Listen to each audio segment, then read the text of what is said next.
press the bell icon on the YouTube app and never miss another update.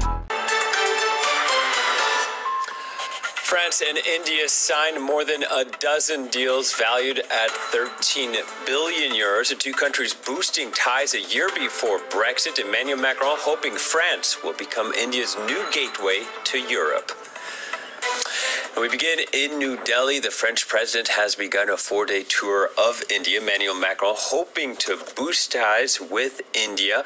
Prime Minister Narendra Modi speaking at the podium. Earlier, the two countries signing a bevy of deals valued at about 13 billion euros. Both countries looking to reinvigorate ties. Macron hoping France will become India's gateway to the EU this 1 year before Britain formally leaves the European Union. France and India have trade valued at around 9 billion euros, so that is 3 times less than trade between India and the UK.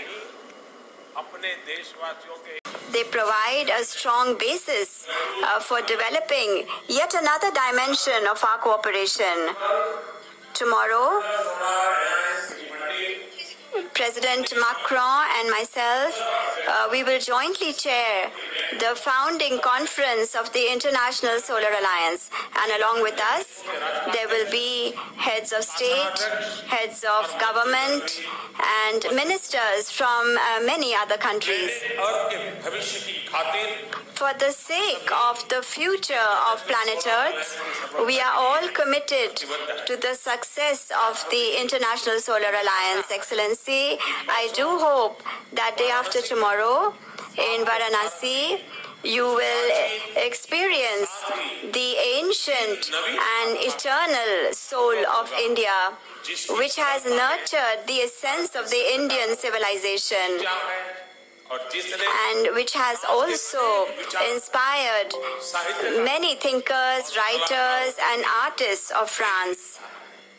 In the next 2 days, President Macron and myself, we will continue to have exchanges, to share our views and thoughts with each other. Once again, a warm welcome to His Excellency President Macron and his delegation to India.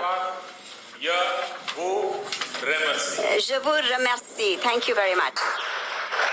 And French President Emmanuel Macron speaking now in New Delhi. Let's cross live to the French President speaking. Our delegation is a commitment that we had made last June when you visited France. And you have perfectly recalled the strength of the historic links between our countries.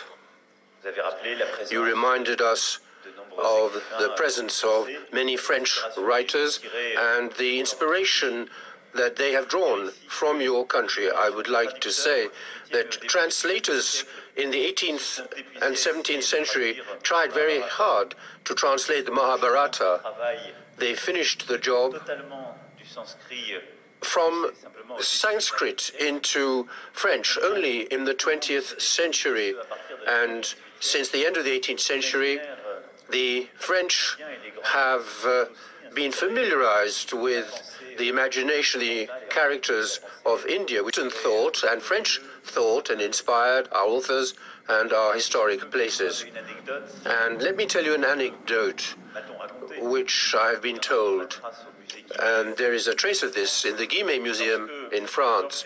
When Georges Clemenceau tried to better understand India, and he visited your country, he visited several Brahmins to ask for the secrets of Indian culture, and they started telling him a few myths, and one of them stopped and said, "You should ask Émile Senard. He knows this much better than we do." Émile Senard was a French specialist of India and the first translator of Sanskrit into French, of the Gita. This link, this relationship explains why 140,000 Indians came to risk their lives during the First World War to defend freedom in France. And we celebrated this, we commemorated this last summer. They are buried in a region of France near Péronne in a cemetery a few kilometers from the town where I was born. And it's Apollinaire who talked about he was surprised. They are surprised to see, the Indians are surprised to see the countryside of France. And they wonder if they will ever see their homeland again. France will never forget the link and the lives lost by Indians in defense of our freedom. And it's in their honor, as I have just proposed, France has invited India to be at the heart of the commemoration of the end of World War I on 11th of November next. And we will take an initiative which will be the Forum of Paris for Peace, to progress, to foster better global peace by doing together what we do best, to share our same vision and strategy of the world. The trust that exists between us protects us because our interests are also aligned. They are aligned, first of all, against terrorism. This is one of the priorities of the new dynamics of our strategic partnership. And facing Islamist terrorism, we have decided to consolidate our relationship and to do more to fight against radicalization on social networks and to fight against the financing of terrorism. We also need the trust to defend our interests. And after 20 years of a strategic partnership, we are inaugurating today a new era, a strategic partnership reinforced by new alliances of an operational nature based on a deep conviction that a lot of our stability and strength depends on the stability of the Indian Ocean. And I would like us together, we are a power present in the Indian Ocean. This is this Indo-Pacific space, the two oceans. What we have decided to do together is to implement a strategy of cooperation, exchange of information, naval, military presence, strengthen our links with visits of ships in our respective bases, partnership between our space agencies for naval surveillance, and in order to defend the liberty of our sovereignty, as the Australian Prime Minister said, the Indian Ocean, the Pacific Ocean cannot remain safe. We are building, therefore, a strategic partnership.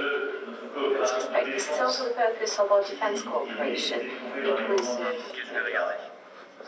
born a while ago and was also tested in difficult times, but beyond political alternative both in France and in India, this cooperation in defense field now has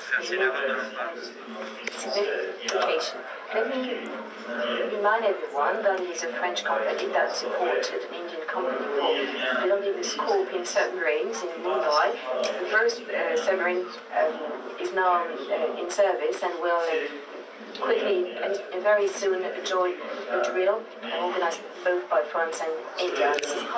All right, well, that press conference there in New Delhi, French President Emmanuel Macron hailing a new era in what he's calling a strategic partnership between France and India. The country's already signing 20 contracts valued at 13 billion euros, ranging from rail, security, defense, education, and more. We'll be having more on this press conference up in the next half hour when we'll speak to our correspondent, Delano D'Souza, in New Delhi. But that's it for now. Please stay tuned to France 24. More headlines coming up in a moment.